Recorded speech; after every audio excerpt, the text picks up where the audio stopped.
Hello, everyone, and welcome again to Great Lakes Sasquatch. I have a great story for you today. November 2020 Daylight Bigfoot Sighting by Motorist in Minnesota. Before I get to the story, please click like, subscribe, and hit the notification bell so you get notified of all of our upcoming videos. Okay, now let's get to the story.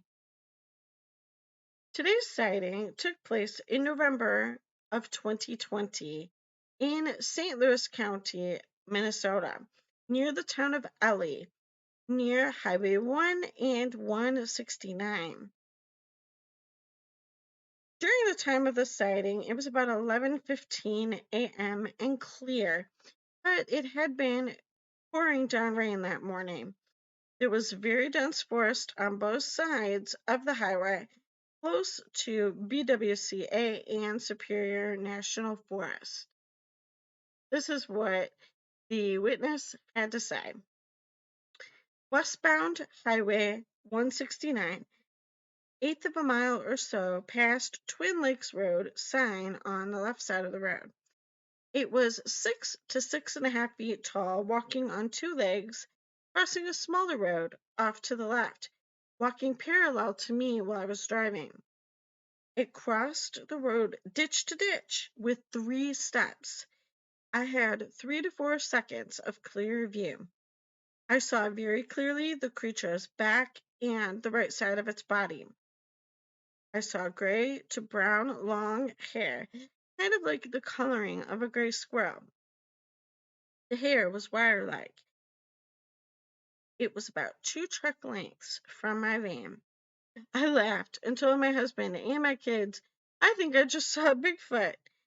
I told my husband what I saw, stating it must be someone in a suit because I saw it clear as I would look and see a rabbit or a wolf crossing the road. He said that would have to be somebody really crazy since it's the 3rd day of deer hunting season. Here's our follow-up investigation report by BFRO investigator Matthew Moneymaker. Matthew is originally from the Los Feliz district of Los Angeles, California. He obtained his Bachelor of Arts in English Literature from the University of California at Los Angeles.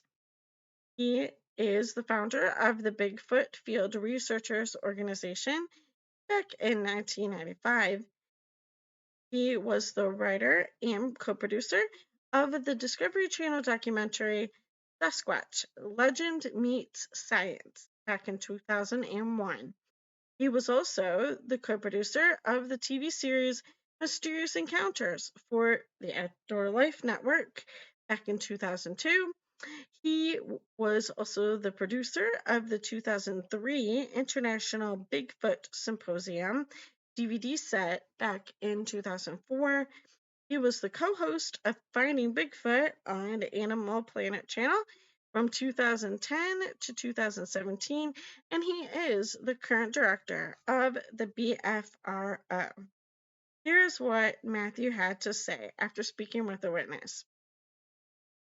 I spoke with the witness by phone. She's credible.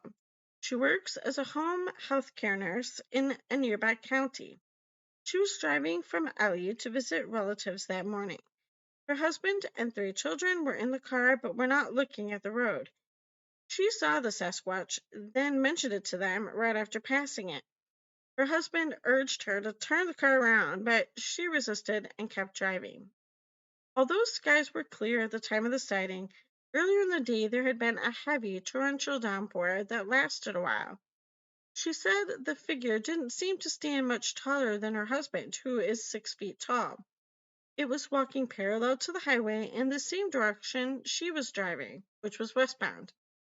She saw the body clearly for a few seconds at roughly 2 truck lengths from her van. The highway is alternately marked as Highway 1 or Highway 169. After looking at maps and aerial photos of the location, it is clear that the dirt road connecting to Highway 169 is West Boundary Road, not far past Twin Lakes Road as you head west. It was very specific about the fur coloring. It was a mix of gray and brown, like the color of a squirrel. I asked if there was any indication that it was actually a person in a costume rather than an animal. She said it didn't look like a costume, but rather, she assumed, right afterward, that it must be because it walked upright like a man but was covered with fur. As she noted in the report, the incident happened right after the start of hunting season, which may have been a factor for why the Sasquatch was moving through there. On the other side of the highway, there is a clear-cut strip for power and phone lines. It parallels the highway. Hunters often hunt along these routes. At the time of this posting, New Year's Eve 2020, there is snow on the ground in this part of Minnesota. It might be worthwhile to look around for tracks in this general area.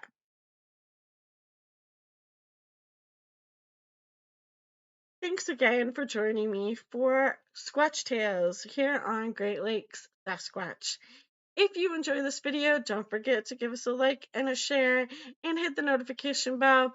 And also check our comments below or our video description to see the BFRO report for yourself and to find links to my Squatchy friends and their YouTube channels.